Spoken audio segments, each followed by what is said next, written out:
لبیک لبیک محمد صلی اللہ لبیک لبیک لبیک محمد صلی اللہ. ابراہیم بھائی السلام علیکم. وعلیکم السلام ورحمۃ اللہ. دم تعویذ کرنا کیسا ہے؟ کوئی بولتا شرک ہے، کوئی بولتا گناہ ہے، آپ بتائیے کیسا ہے؟ تو دیکھیے، سب سے پہلے بلال بھائی میں آپ کو بتانا چاہوں گا، بہت سے لوگ کہتے ہیں کہ دم کرنا یہ شرک ہے، بدعت ہے، یا تعویذ پہننا یہ گناہ ہے. تو میں آپ کو بتانا چاہوں گا کہ نہ یہ شرک ہے، نہ یہ بدعت ہے، نہ ہی یہ غلط ہے، بلکہ یہ بالکل درست ہے. اور آپ دیکھیں نا، مسجدوں کے باہر بھی صرف اپنے نہیں بلکہ غیر مسلم بھی خواتین یا بہت سے لوگ اپنے بچے کو لے آتے اور کہتے امام صاحب کو کہ حضرت دم کرو. تو ان کو بھی پتہ ہے کہ دم کا اثر ہوتا ہے. آپ نے بھی دیکھا ہوگا نا کسی کو کہ مسجد کے باہر کوئی خاتون آتی ہے اور پھر بچے کی طرف مخاطب ہو کے کہتی ہے حضرت اس کو دم کر دو. تو یہ بالکل جائز ہے، اس میں کسی بھی اینگل سے کوئی گناہ یا کوئی پکڑ والی بات نہیں ہے. اچھا، اگر کوئی آپ سے حوالہ پوچھے، اس کا ریفرنس دو، تو میں آپ کو بتانا چاہوں گا کہ حضرت ام سلمہ رضی اللہ تعالی عنہا کے گھر رحمت عالم صلی اللہ علیہ وسلم تشریف لے. آپ نے دیکھا ایک بچہ ہے کہ جس کا چہرہ زرد ہو گیا، یعنی چہرے سے نظر آ رہا ہے کہ وہ بیمار ہے، اسے نظر لگ. میرے آقا علیہ السلام نے فرمایا کہ اس بچے پر دم کراؤ اور اسے تعویذ پہنو. تو اس سے معلوم ہو، یہ صحیح مسلم شریف کی حدیث ہے، اس سے معلوم ہوتا ہے کہ تعویذ کا حکم اور دم کرنے کا حکم میرے آقا علیہ السلام نے خود عطا فرمایا. تو ایک بات یہ بھی کلیئر ہو گئی. اچھا، اور میں آپ کو بتاؤں، حضرت عبداللہ بن مسعود رضی اللہ عنہ صحابی رسول، آپ اپنے بچوں کو ایک دعا یاد کراتے تھے. لیکن جو بچے چھوٹے ہوتے نا، جنہیں دعا یاد نہیں ہوتی، تو آپ انہیں وہ دعا لکھ کر ایک کاغذ میں تعویذ کی شکل میں باندھ کر انہیں گلے میں پہنا دیتے. تو اس سے بھی ثابت ہوا کہ تعویذ پہن سکتے ہیں، اس میں کسی اینگل سے شرک یا بدعت نہیں ہے.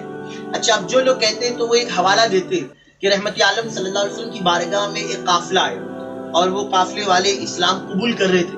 تو حضور علیہ السلام نے پہلے فرمایا کہ اپنے گلے سے تعویذ اتارو. تو جو وہابی دیوبندی وہ یہ حوالہ دیتے کہ دیکھو حضور نے تعویذ اتارنے کا حکم دیا، تو پھر آج جو سنی حضرات پہنتے تو وہ تو غلط کر رہے. تو انہوں نے یہ حدیث پڑھ تو لیکن سمجھا نہیں. تو وہ جو تعویذ پہنے تھے نا، انہوں نے جنتر منتر والی پہنا تھی جو پنڈتوں نے دیا تھا، تو وہ پہننے سے منع فرمائے. یا آج بھی جو سفلی علم کرتے، گندا علم ہے نا، جو نجاست کھاتے، تو وہ گندا علم والی اگر کوئی تعویذ پہنے، سمجھے، تو وہ غلط ہے.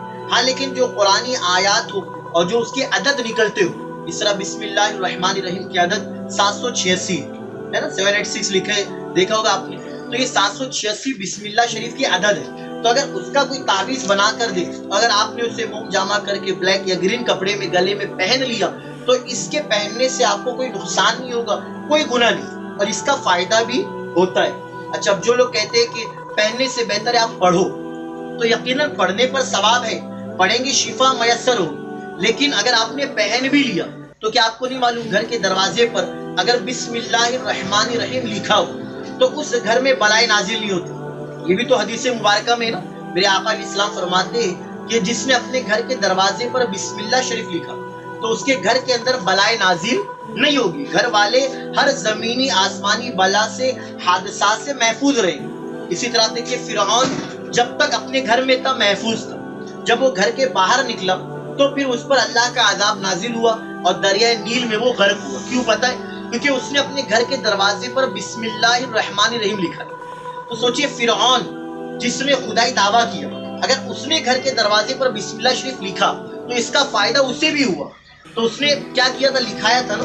تو ہم اور آپ تو الحمدللہ خوش عقیدہ ہے، ہم عاشق رسول ہیں. اگر ہم نے بسم اللہ شریف لکھا ہوا اگر گلے میں پہن لیا تو یقیناً یہ پہننا ہمارا درست ہے، صحیح ہے، اس پر کوئی شرعی گرفت نہیں ہے. اچھا، جو لوگ کہتے ہیں دم کرانا کہاں سے، تو دیکھیے دم کرنے سے بھی فائدہ ہوتا ہے.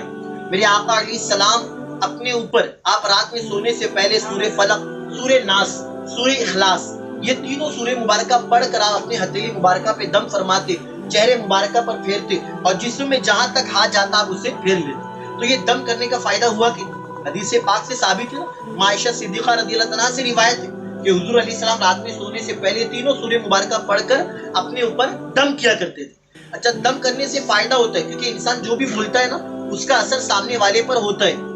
ایک بزرگ کی بارگاہ میں ایک شخص آیا، اس نے کہا اگر یہ دم کرنے سے کچھ نہیں ہوتا، تو آپ نے کہا کم بخت چپ ہو جاؤ، نالائق، تو اس نے کہا حضرت جواب نہیں آتا آپ ڈائریکٹ بول دیجیے یا آپ کہہ دیجیے کہ میں جواب نہیں دوں گا. آپ نے ڈائریکٹ مجھے کمبخت کہہ دیا, نالائق کہہ دیا.